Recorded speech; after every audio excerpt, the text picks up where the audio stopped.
and welcome to tonight's video where I'm talking about my conceptual series of Nattmelankoli and Vintermelankoli, simply translated to the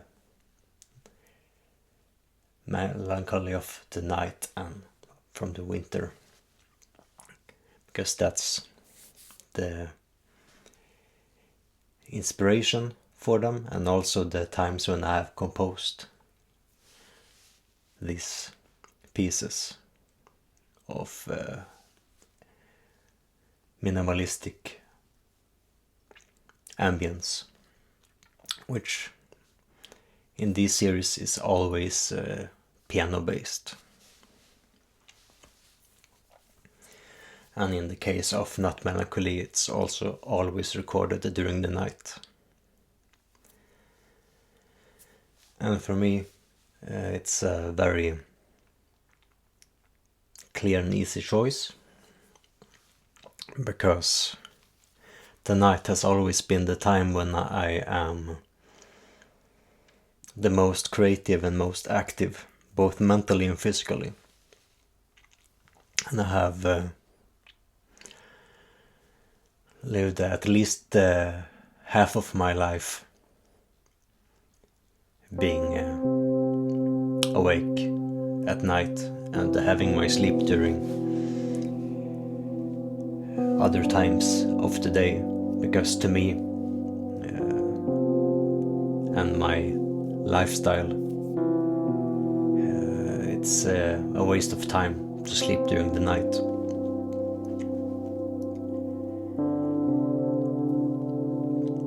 Because that's the time when less people are active and making noise, so I can have a greater, more clear focus on the things that I need to and want to do.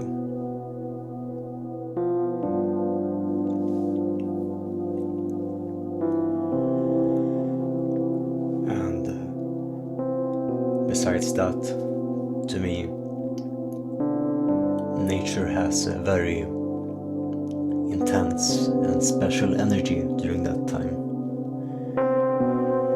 There is really nothing like walking through a forest during the night, either in complete darkness, letting your eyes adjust. And that's when you find what to me is true light. And that has always and also been a huge inspiration for a lot of my writings of poems and lyrics for my different bands,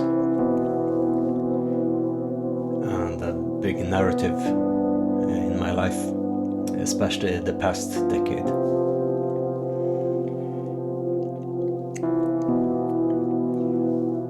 And of course, not to forget another very important aspect of the night and wandering through it is the presence of the stars, which are very clear in the skies here in the countryside where I have resided the past decade, or at least it's 9 years now, so closing in on a decade.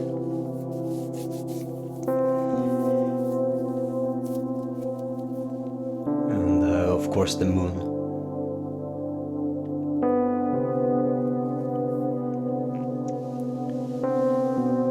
To me, it's a very profound and heavy kind of emotional atmosphere that absorbs me when I wander through the night, guided by the moon and the stars. There's really nothing else like it.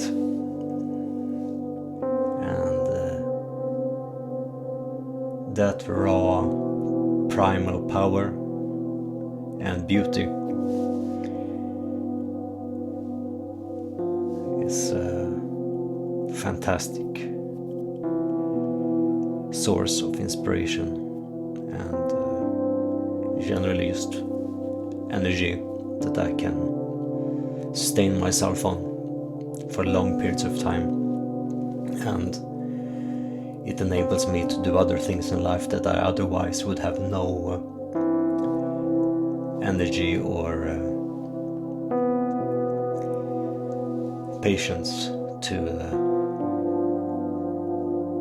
accept or cope with. So to me, the night and nature at night is my greatest antidepressant. If I can't have it, anxiety and depression consumes me, and I become less than a shadow, which can itself procure some interesting things, but it's not a way to live to me, at least not compared to what I feel that I have and can achieve during these nights. So, of course, melancholy as well has been a very important driving force in my life as well, for close to 2 decades now. It's closer to 20 years than 19, so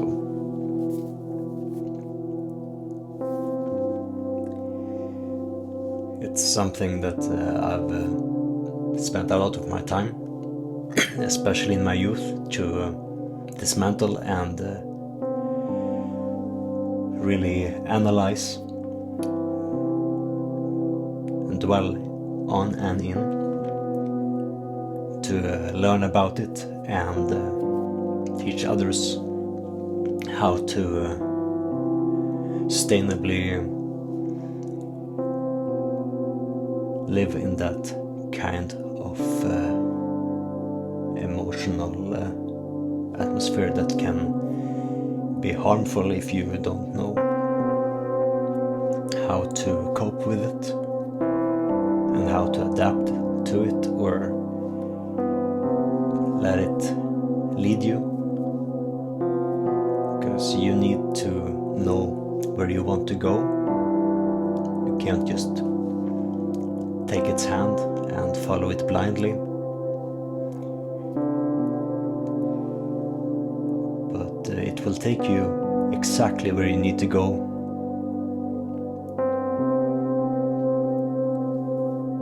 You just need to have some kind of goal first. It doesn't have to be a lot.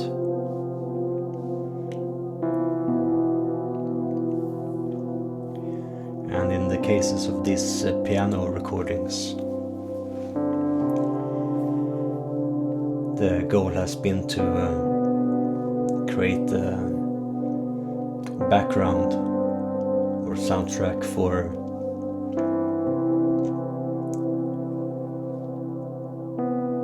meditation and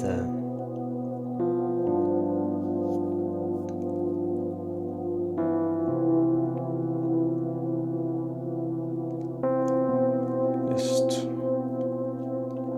immersion into philosophy, or just having something that can add as a kind of subconscious connection to the meditation, to have some kind of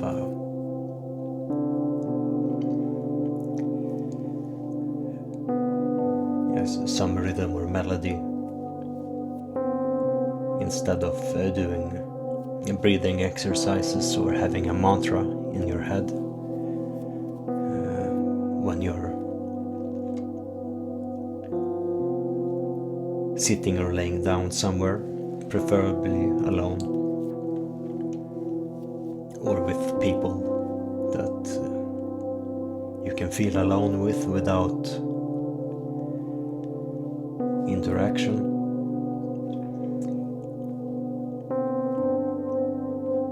And to, in a way, guide the meditation, or let the meditation guide itself,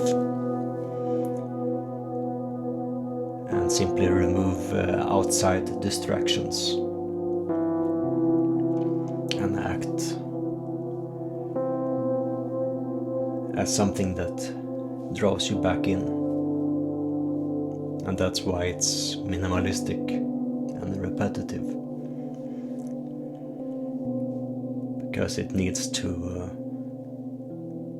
be there like a mantra in the background. It's not supposed to be your focus. Your focus is supposed to be the embrace of nothingness, to let that melancholy and emptiness expand within and beyond you, and lead you to different answers and paths of thought that you may not find with other distractions.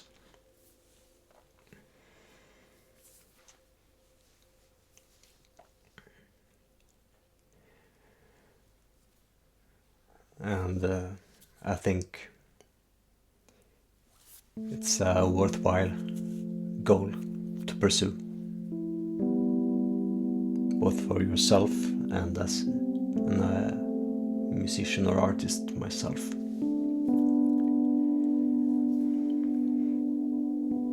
As for equipment that has been used in past recordings, I was allowed to borrow the Fender Rhodes electric piano from the keyboardist in Gösta Berling's Saga when we shared a rehearsal space with them in Stockholm some years ago. So that's what I recorded the first and second recordings through with Nattmelankoli and Vintermelankoli. Then they moved, and I don't have the funds to buy such a wonderful instrument myself, and the past year I've spent what I've had on this project that you're listening to and witnessing at this moment. But I have at least 2 more EPs and an album composed that I just need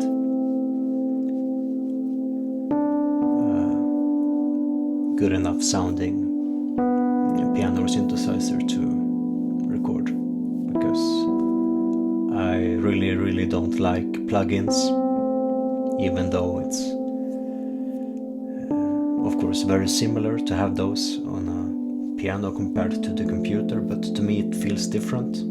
Somehow it doesn't get me into the right mood, and if I'm not in that mood I can't record it. Then of course it comes to being able to send the audio signal through the different effect pedals that I have, which is another very important aspect.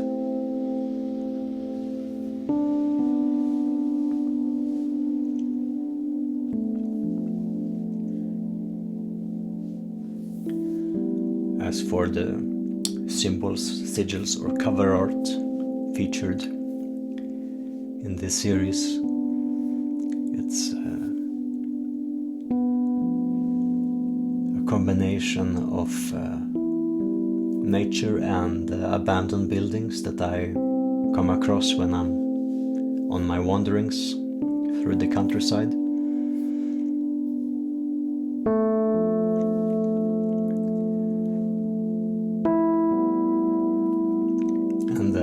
symbols for these recordings are also like fractured runes combined with other themes that I find interesting or inspiring and empowering, with always an element facing upwards and downwards to act as a reminder to stay leveled and rooted and conscious of the roots and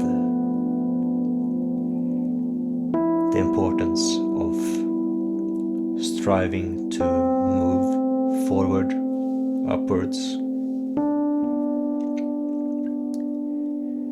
while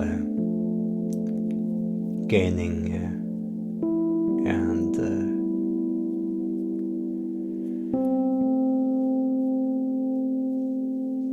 acting on the strength from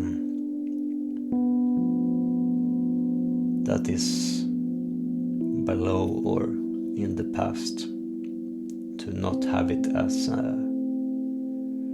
thing that consumes or distracts you, but something which you move forward from, forwards and upwards, inwards and outwards.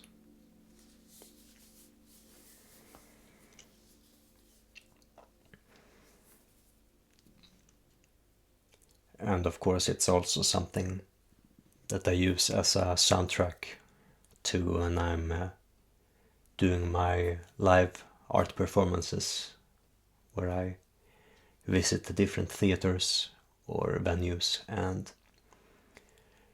paint with herb extracts and blood and wine and different inks.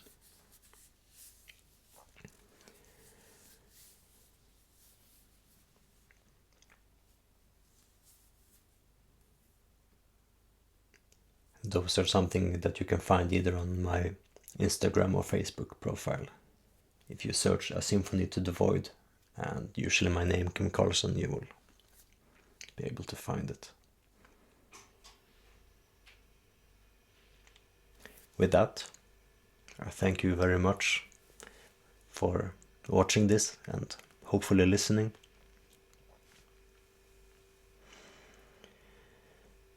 If you have questions about anything that I've talked about here, let me know in the comments, and I will add it to a future Q&A video. See you next time. Take care.